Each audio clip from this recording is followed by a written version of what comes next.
Você quer apoiar o nosso canal e nos ajudar a produzir mais conteúdo para você? É simples. Basta você acessar o link da lojinha na descrição sempre que precisar comprar algum produto. Com este simples gesto, você estará nos ajudando muito.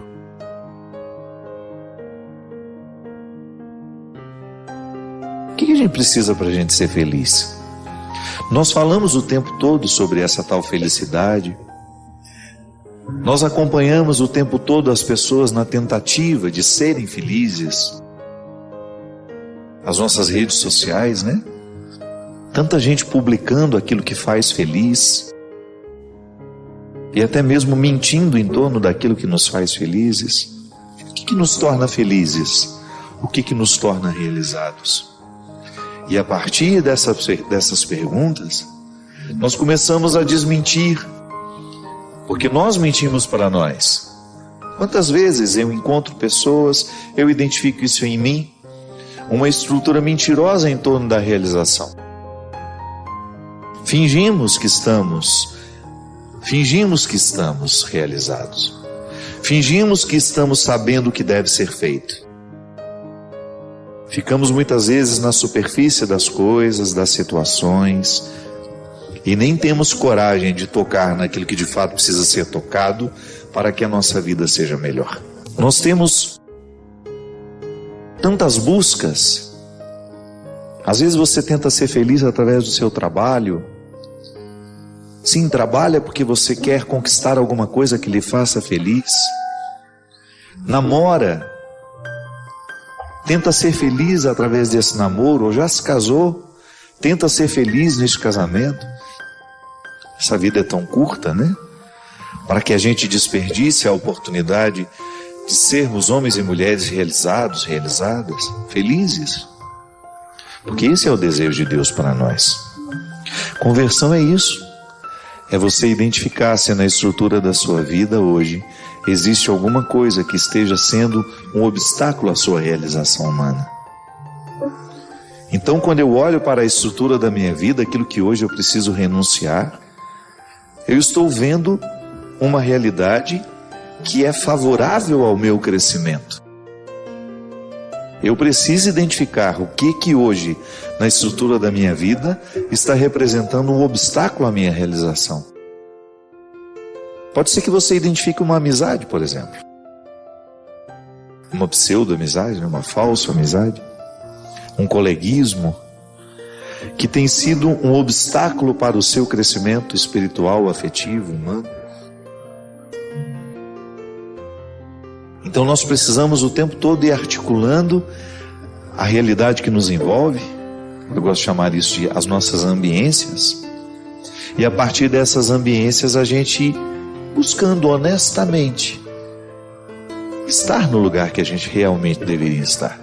Eu acho que todo ser humano, ainda que não esteja muito consciente disso, está sempre tentando ser feliz, até quando erra. Até quando nós erramos, nós estamos de alguma forma tentando ser felizes. Pode ser que você esteja sob a influência de uma pessoa que não lhe quer bem, que esteja lhe viciando naquilo que lhe destrói, ou que esteja lhe retirando de um contexto de fidelidade a si mesmo. Sim, nós podemos muitas vezes ficar viciados em pessoas que nos fazem mal. E de repente o inimigo vai minando as nossas coragens, as nossas disposições, e a gente vai se afastando do caminho que Deus quer para nós. Volto a dizer que é um caminho de realização, é um caminho de felicidade. Deus não quer o nosso sofrimento. A gente sofre porque nós somos humanos. Faz parte da nossa condição. Mas é muito mesquinho a gente ficar pensando que Deus ficou mandando aqueles sofrimentos para nós. Não. Ele não precisa mandar. Os sofrimentos estão no caminho de todo aquele que quer viver bem. Da mesma forma como Ele também não pode nos livrar desses sofrimentos, porque faz parte da vida.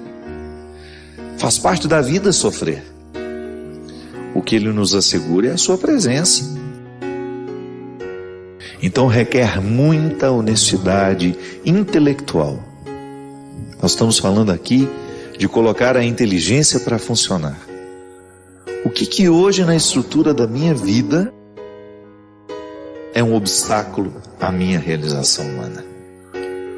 Você já me escutou falar aqui sobre realização humana?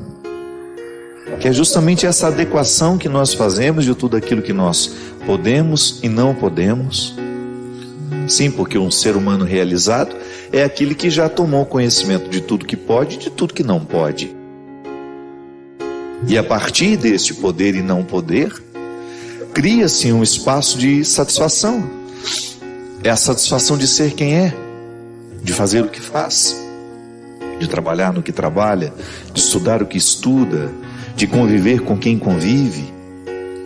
E nem sempre nós conseguimos, dentro desta realização, fazer somente aquilo que nos agrada.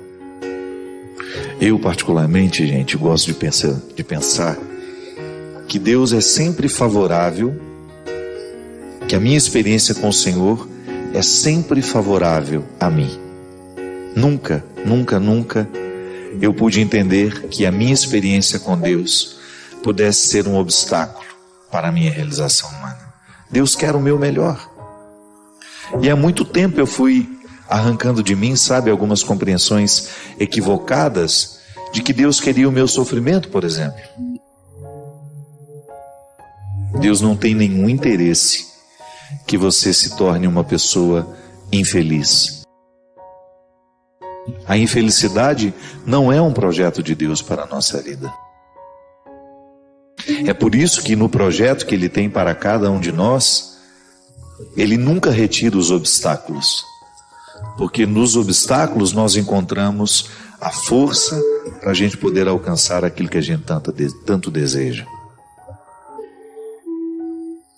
Sim, precisamos vencer diariamente os obstáculos que nos privam de viver essa felicidade, essa realização humana. Mas o problema é quando nós não sabemos, quando nós não temos clareza do que de fato nos torna felizes. Eu gosto de compreender a felicidade com um pouco mais de profundidade.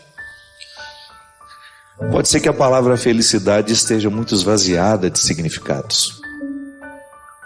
Pode ser que ela tenha se tornado muito vazia para os nossos dias. Crescemos muito quando somos desafiados. Muito mais do que quando somos bajulados. Quando nós aceitamos a provocação da própria vida. Sabe como que a vida nos provoca? Com o nosso mal-estar. Por isso que é tão perigoso tomar remédio para a tristeza. A não ser que tenha diagnosticado uma depressão química em você.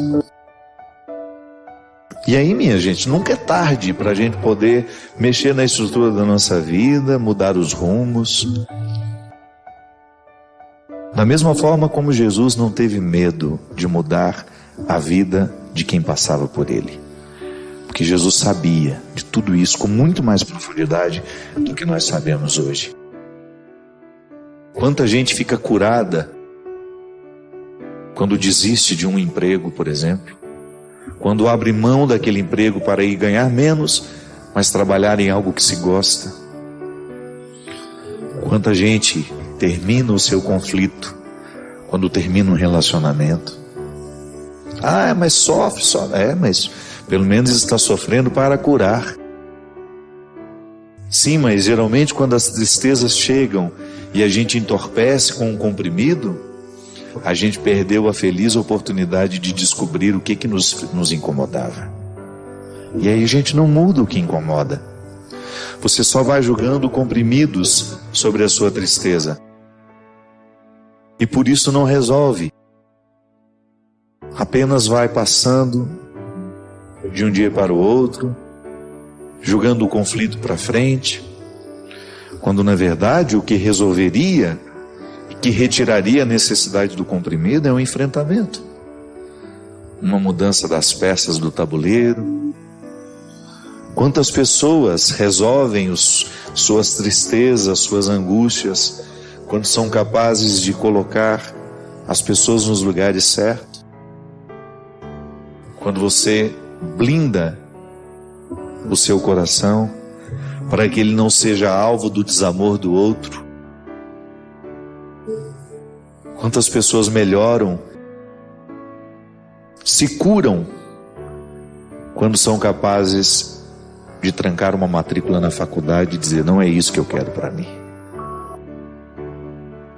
Eu me lembro que uma vez eu encontrei uma menina que estava fazendo a faculdade para agradar a mãe.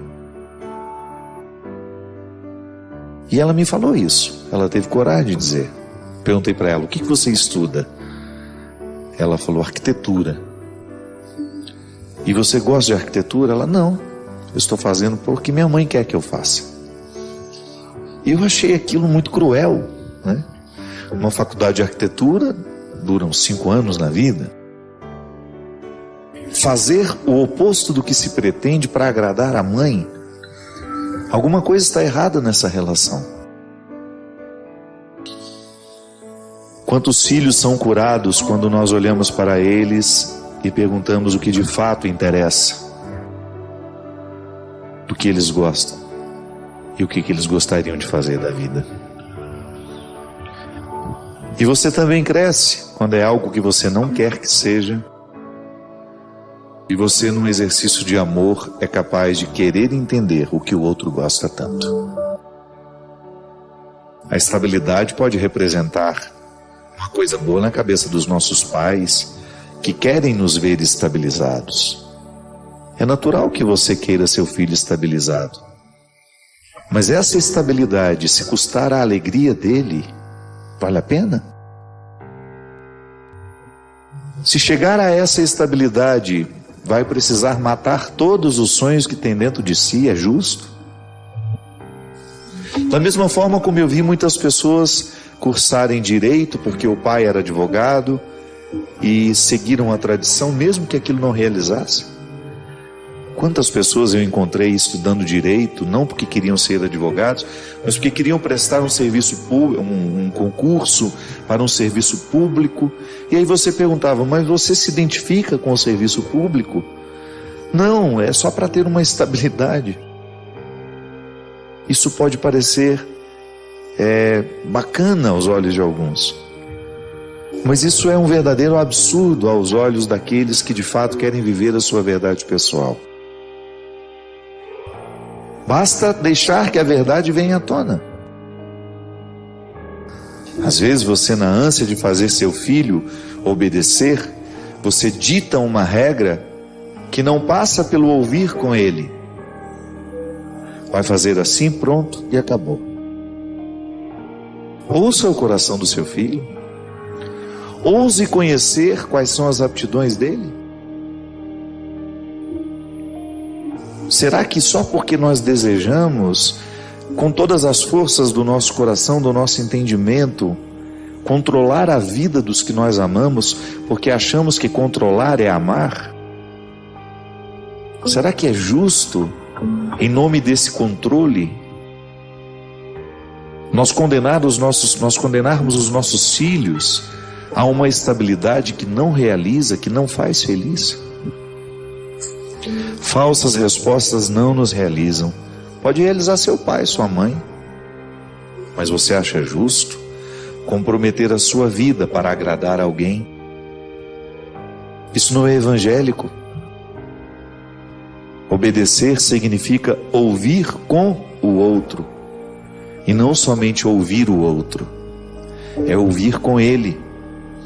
E pode ser que aquela parte que precisa obedecer, no momento em que escuta com aquele que está propondo o que deve ser obedecido, chegue à conclusão de que o esclarecimento, a lucidez, esteja na parte mais frágil. Seremos autoridades mais qualificadas se nós desenvolvemos ou aguçamos a nossa sensibilidade para ouvir com o outro o que precisa ser escutado.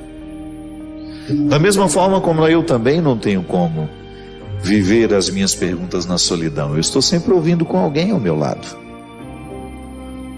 Saímos do nosso mundo, ferimos aquilo que estamos acostumados, para dar um passo com o outro, sempre de mãos dadas. Porque nunca erramos, minha gente, quando vamos de mãos dadas. Nunca erramos quando seguramos na mão daqueles que nós amamos. Não é justo você impor a ele um fardo que Deus não impõe.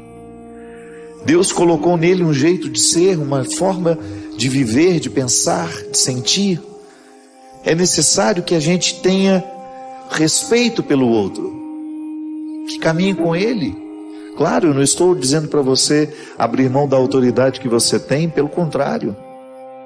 A verdadeira autoridade é aquela que nos faz ouvir com o outro. É aquela que nos faz pensar com o outro, sentir com o outro. Seremos melhor, bem melhor. Uma autoridade bem melhor, se a gente aprende a ouvir com o outro. Deus tem a oportunidade de falar em nós. Sim, porque Deus fala em nós quando a nossa verdade vem à tona. Quando nós não temos medo da pergunta que precisa ser feita. Não fuja delas. É bom, né, quando a gente tem a oportunidade de ouvir alguma coisa que nos desinstala. Nós ouvimos muitas coisas todos os dias, mas não é tudo que nos desinstala. De repente você percebe que aquela palavra, ela se encaixa dentro de você e começa a provocar uma boa desordem. Essa é a revolução que o verbo pode fazer na nossa vida. Sim, porque a mesmice da vida é justamente a gente ficar no mesmo cômodo o tempo todo. Pode ser que a gente se acostume a alguns cômodos da nossa vida e a gente passe uma vida inteira ali, acreditando que a nossa casa consiste naqueles cômodos. Na vida emocional é assim, na vida intelectual. Nós vamos saindo da nossa zona de conforto e nós vamos, neste intervalo, vivendo o desinstalo, esse desinstalar, a desinstalação, que é tão positiva na vida de quem quer crescer. Então, uma pergunta bem feita, na hora certa, tem o poder de reorientar os caminhos da gente. Retira-nos da mesmice. Faz com que nós tenhamos condições de entrar nos cômodos que até então nós não estávamos acostumados a visitar. Vai viver o que você precisa viver. Não perca tempo com conflitos que não são seus. Tenha coragem de entrar nos quartos da sua casa, da sua vida, e descubra quais são as perguntas que hoje precisam ser feitas para que a sua vida tenha qualidade. Não tenha medo dos questionamentos. Muito melhor que conviver com falsas respostas é a gente ter a pergunta certa. Eu particularmente gosto de ir atrás de palavras que me desinstalem. Eu estou sempre com um livro, porque o livro é uma oportunidade que eu tenho de ser desinstalado. Gosto sempre de ouvir uma boa música, porque a palavra que chega pelo meu ouvido através de uma voz cantada tem um poder de me desinstalar. Os especialistas dizem que toda vez que nós aprendemos uma coisa nova, é como se o nosso cérebro fosse ferido positivamente. E o conhecimento, ele se estabelece à medida em que nós vamos ferindo, que nós vamos criando novas sinapses, né? Nós vamos criando dentro do nosso cérebro uma estrutura que vai nos levando a ir adiante, naquela reflexão, naquele conhecimento. Eu me recordo que, como professor, o grande desafio era desinstalar aqueles que já achavam que já sabiam.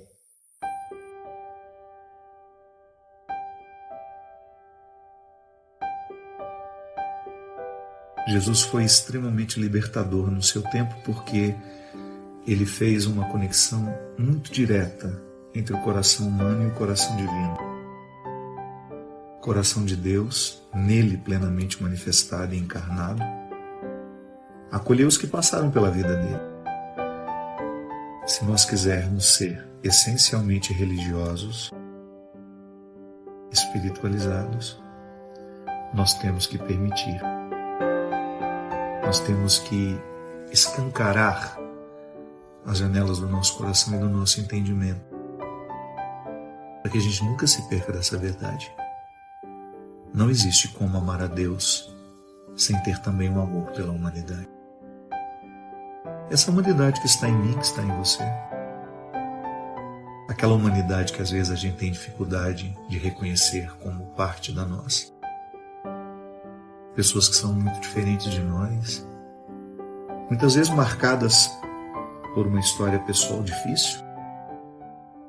Eu já fui muito afoito, já fui muito preconceituoso também.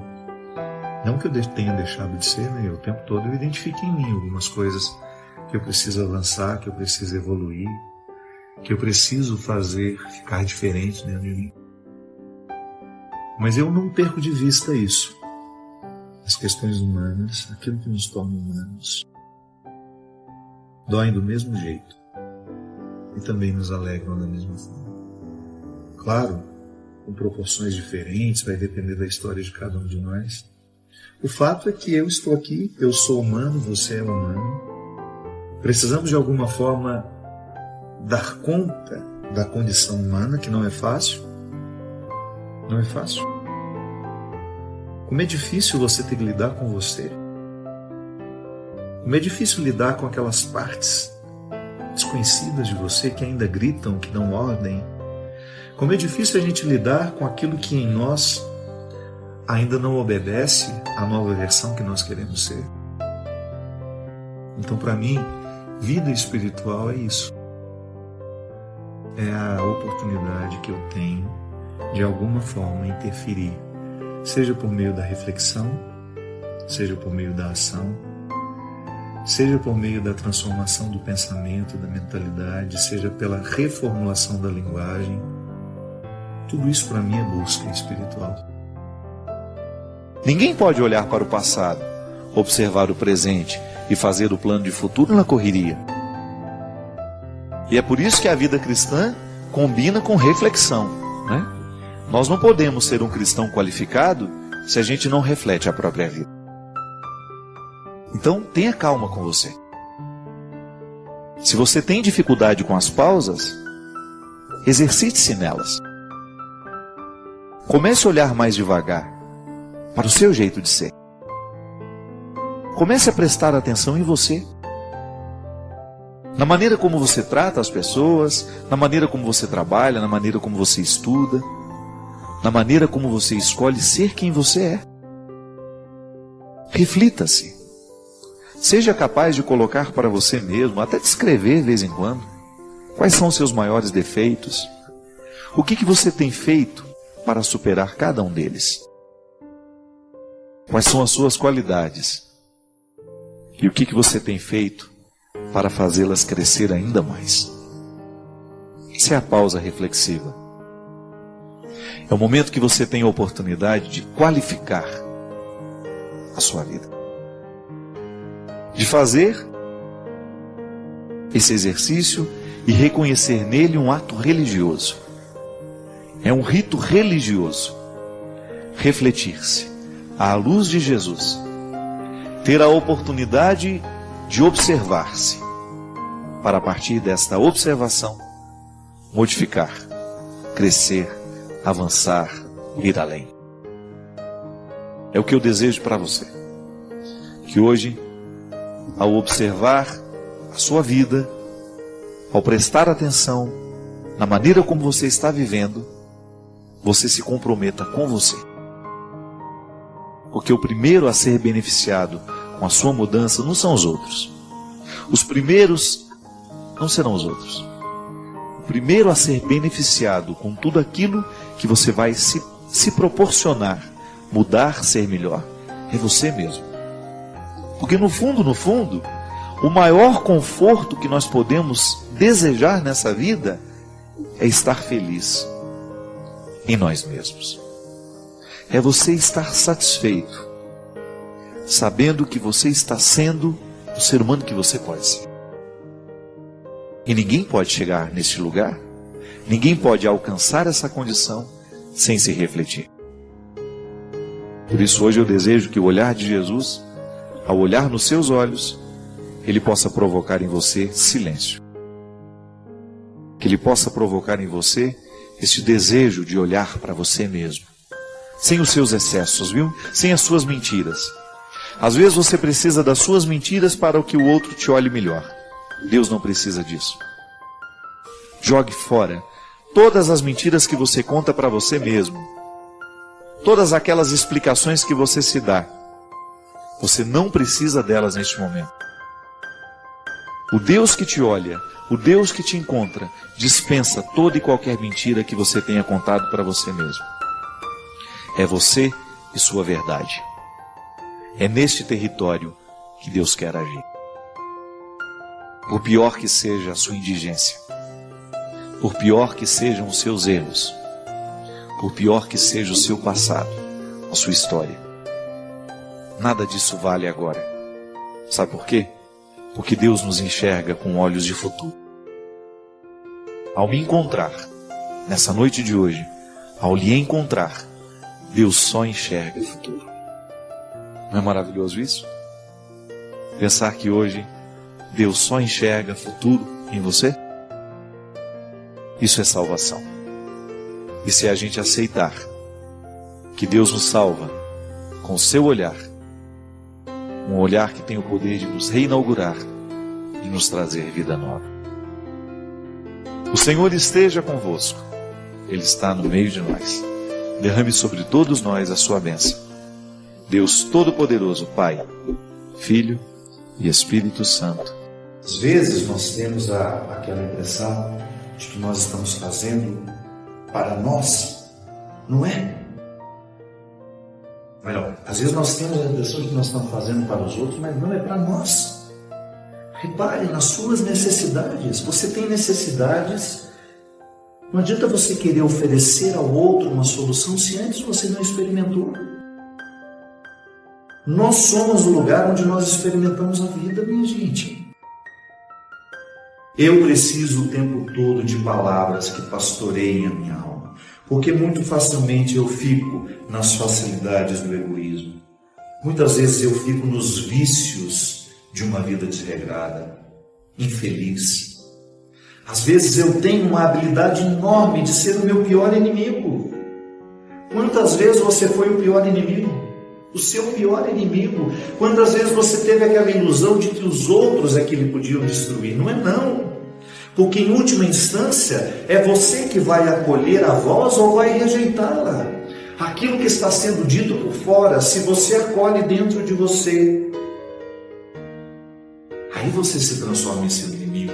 Se aquilo que está sendo dito é ruim, você guarda. Nós somos muitas vezes traumatizados assim, né? Porque nós somos crianças. O pai, diante de uma dificuldade que você teve, chama você de burro. A palavra do seu pai é tão importante para você que você acredita que você é burro. E às vezes você passa uma vida inteira desperdiçando a sua inteligência, porque naquele momento da vida você acreditou no que o seu pai disse. Você não conseguiu desabrochar a sua inteligência porque você acreditou que seu pai disse que você era burro e você ficou.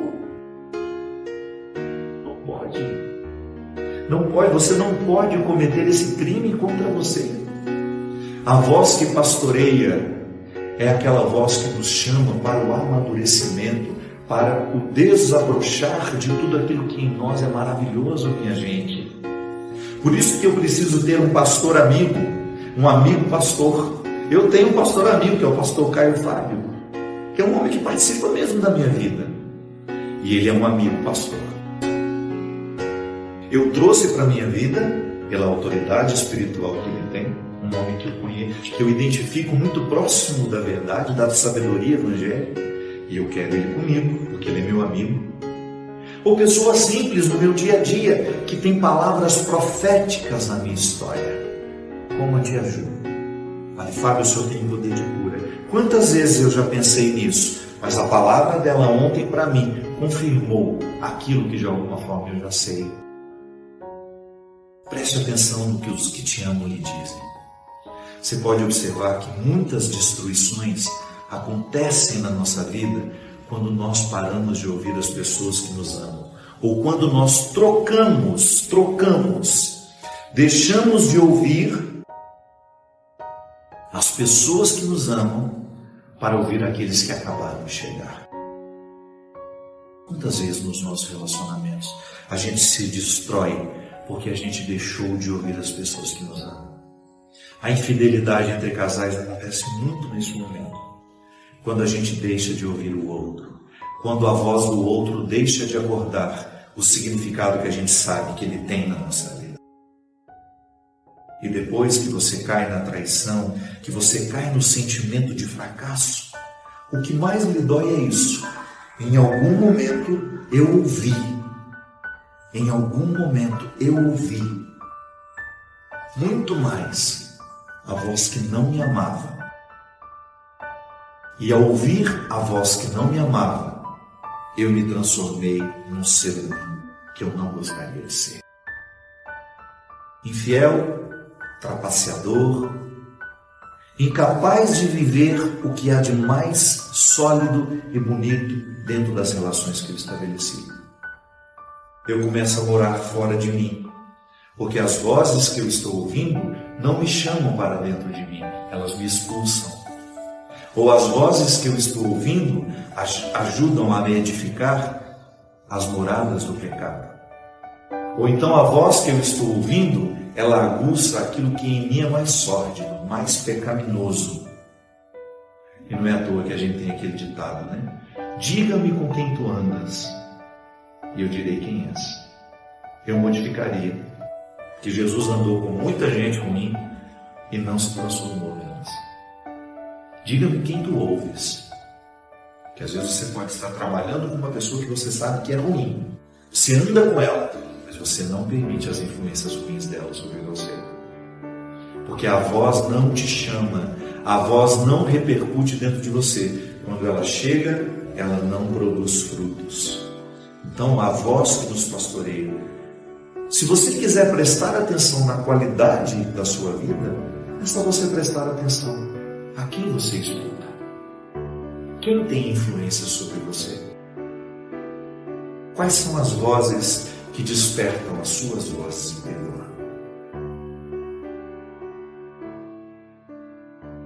Agradecemos por fazer parte desta comunidade. Nos deixe saber suas reflexões nos comentários, inscreva-se para não perder futuras explorações e convide seus amigos a explorarem conosco.